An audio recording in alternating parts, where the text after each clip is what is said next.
Good painting relies on you being able to see colour and value accurately. There's a bit of debate about what are the best methods to do this, so if you're a bit confused about this, here's my take on it to hopefully clear things up a bit. Now, there are a few problems with seeing value and colour. The first is that we see too much distracting detail with our normal vision. So what we need to be seeing is the larger areas of value. So to knock out the detail, we can either squint or we can defocus our eyes, both of which causes our vision to blur a little bit, reducing the detail and giving you a much simpler image. If you're painting in public, try not to worry about how silly you look squinting and going cross-eyed. If you look less stupid than this, then you're doing okay. I found that squinting is suitable for analysing value, but not colour. The reason being that when you squint, you're looking through the dark filter of your eyelashes, and this both darkens the colour and desaturates them too, making them less vibrant. So for this reason, I find it better to use the defocusing technique when analysing colour. And to defocus my eyes, I just go very slightly cross-eyed. So if you need help doing that, just hold your finger about 1 foot in front of your face and focus on that.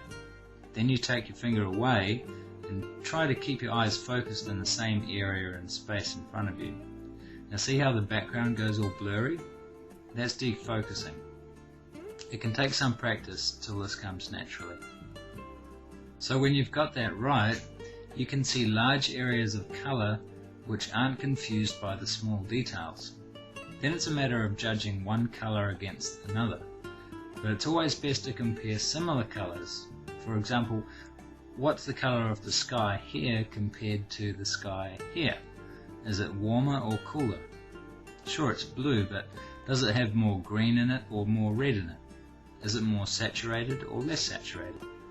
Now, it's notoriously difficult to compare colours without separating them from their surroundings, as you'll see in this cube picture. Would you believe that the colours behind A and B are the same? Well, they actually are. It's crazy, isn't it? And the reason we have trouble seeing that properly is because of the surrounding colours. So when we're comparing colours in a scene, we need to have a method of isolating colours from their surrounding colours. To do that, you can make your own grey card with holes in it, or you can purchase my Ultimate Painter's tool from livepaintinglessons.com and use that. So you just put that tool in front of the colours you're trying to compare, and it makes it a whole lot easier. So that takes care of the hue and chroma of your colour, but not the value. To start seeing values clearly, you can squint at your subject, which, as I said before, takes some of the saturation or chroma out of the colour, bringing it closer to grey, and it takes out the confusing detail at the same time. Now again, we have trouble seeing value correctly because of its surrounding values, as you can see in this diagram. A is actually the same value as B. So we need to isolate values to compare them, which means using the same tool as before, and then squinting as you compare the values.